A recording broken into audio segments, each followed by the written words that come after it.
Je vous retrouve dans un épisode pas du tout prévu. Il est bientôt 5 heures du matin, mais on est du coup le 31 et j'avais envie de faire ma rétrospective 2022 et un peu ce que je garde pour 2023, ce que je laisse, ce que j'attends, etc. Il y a beaucoup ça en ce moment sur les réseaux. C'est pas du tout des résolutions parce que j'aime pas ça. Je préfère me mettre des petits défis, des petits objectifs chaque mois. C'est beaucoup plus réalisable. Mais un peu voir ce que j'ai appris cette année. Donc j'ai tout posé sur un carnet et je vais vous dire un petit peu les grandes lignes. Alors je suis désolée, il y a mon copain à côté qui dort et il a des petits ronflements trop mignons. Mais du coup si vous entendez des petits ronflements, c'est lui. Donc commençons cette rétrospective. Alors j'ai écrit que pour cette année j'avais beaucoup appris. J'ai appris à m'écouter, vraiment. À écouter ce que je veux vraiment et ce de quoi j'avais envie, à affirmer mes envies. Ma confiance en moi a été mise à rude épreuve, mais au final, je finis l'année sûre de moi. Et j'ai écrit « Ne l'oubliez jamais, que vous aussi, je suis une putain de bombasse et je ne suis pas nulle. » J'ai appris à accepter mes émotions, à ne pas avoir honte de qui je suis, que oui, je suis différente, mais c'est ça qui fait ma force. J'ai appris à être reconnaissante des petites choses et à voir le positif dans chaque journée.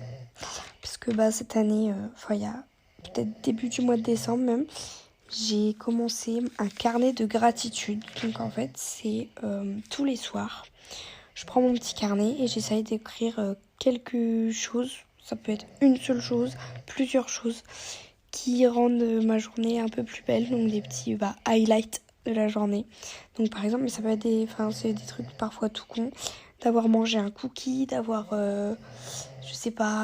dit un truc à mes parents, d'avoir reçu peut-être un colis que j'attendais. Enfin, des petites choses. Même si c'était une journée de merde, j'essaye d'en trouver. Et ça m'apprend aussi à être plus positive au quotidien. Parce que justement de voir le positif, même si c'est pas grand chose, ça fait du bien. Avoir le mental positif, c'est important. J'ai écrit que j'ai beaucoup appris, notamment sur les relations en soi. Parce que même s'il y a des hauts et des bas, vraiment communiquer dans les relations, c'est la base et ça permet de tout débloquer. J'ai écrit donc ne pas garder les choses pour moi parce que j'ai tendance à beaucoup éviter les embrouilles, à vouloir justement, en fait j'évite le problème sur le moment mais au final ça crée plus de négatif. Donc au final ça me ronge et j'ai appris à ne pas mentir pour éviter de blesser les gens. Qu'au final, en fait j'aime pas parfois dire la vérité parce que ça fait mal aux gens et j'aime pas faire mal aux gens. Mais parfois, c'est mieux comme ça quand même. J'ai appris que j'avais le droit d'aller mal, même si, entre guillemets, je suis pas à plaindre, qu'il y a pire. Que oui, j'ai le droit de pleurer, j'ai le droit d'être mal. Et c'est pas des sentiments à refouler absolument. J'ai appris que parler de ce que je ressentais, ça me faisait du bien. J'ai écrit aussi que écrire, le yoga, la méditation, le sport sont 4 choses que j'aime faire et qui me font du bien à ma santé mentale. Donc vraiment mettre ça en priorité pour moi, c'est important parce que ça fait partie de mon bien-être mental. J'ai aussi sauté le pas d'aller voir un ou une psy cette année. Bon, ça n'a pas été hyper concluant. Ça va hyper matcher avec la personne en question. Mais ça me stressait beaucoup. Donc j'ai osé sauter le pas. Et je suis plutôt fière de moi par rapport à ça. Et je pense que je vais essayer de trouver quelqu'un qui me corresponde pour 2023. J'ai appris à aimer qui je suis et à m'assumer dans mon style vestimentaire, mon caractère, ma sensibilité, mes rires, mes danses et mes chants. Enfin, j'ai écrit ça. Mais en gros, de ne pas avoir honte de tout ça, de qui j'étais. J'ai appris à apprécier les vrais moments de la vie. Donc notamment moins de téléphone, parce que cette année, je coupe le téléphone le week-end. Donc en fait, avec iPhone, c'est trop bien. Moi, j'ai mis ça en place du coup. Il y a des temps. Maintenant, il y a des temps exprès. On peut définir. Moi, c'est un temps de mince, comment on appelle ça? Un temps. Dans les temps d'écran, il y a le temps un peu où je coupe en fait. Et il se coupe le week-end, du coup, du vendredi soir jusqu'au dimanche soir. Et où du coup, réseau, etc., tout est bloqué. Donc en fait, il est toujours actif, donc je peux recevoir des appels, c'est ça que j'aime bien, parce qu'au cas où, s'il y a un problème, les appels sont toujours là, mais je reçois plus de notifications, il y a plus tout ça.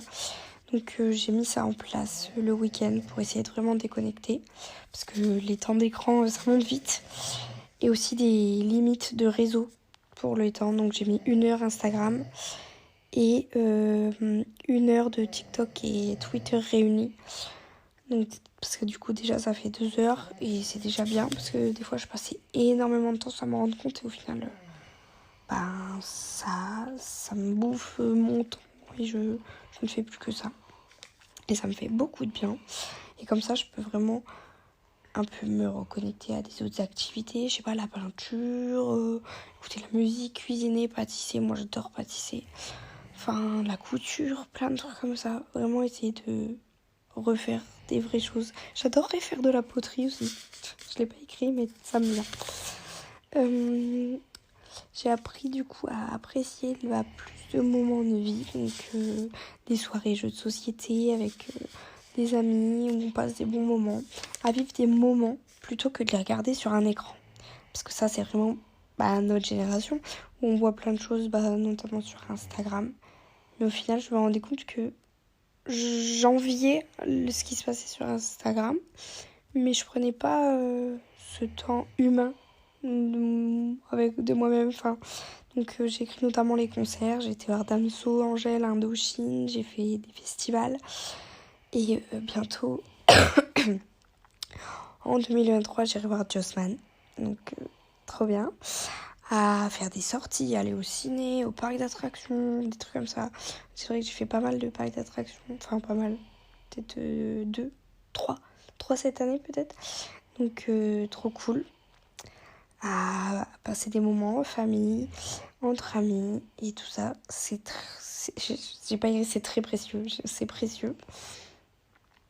Mais aussi les moments avec moi-même sont précieux, que j'ai pas à culpabiliser d'avoir besoin de temps seul, à vraiment m'investir dans ce que j'aime faire, donc notamment mon podcast, mon Instagram.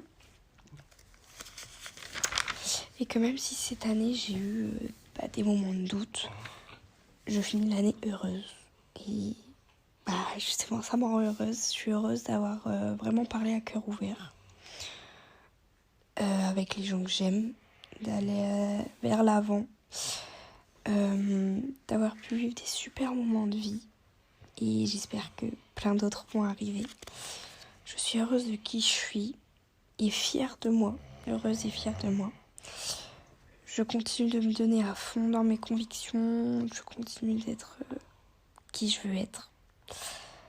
Et donc là c'est un peu, j'ai écrit de moi-même envers moi-même, donc ne laisse plus jamais personne te rabaisser, te contrôler, ne te contente plus juste des miettes de quelqu'un, parce que t'es une queen.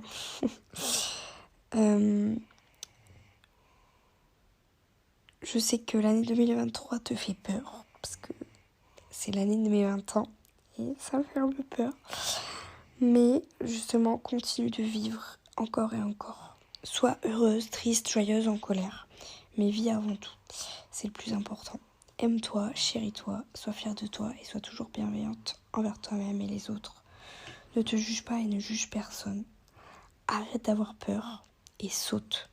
C'est la petite phrase d'Amaltaïr. Quand tu as le plus peur qu'il faut sauter.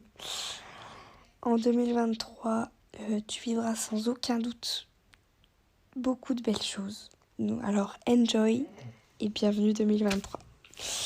Voilà, c'était mon petit recap, ma petite rétrospective 2022, ça m'a fait du bien. Et j'espère que 2022 a été bon pour vous, même si ça c'est pas le cas, c'est pas grave. On espère que tout le futur 2023 sera meilleur. Plein de bisous.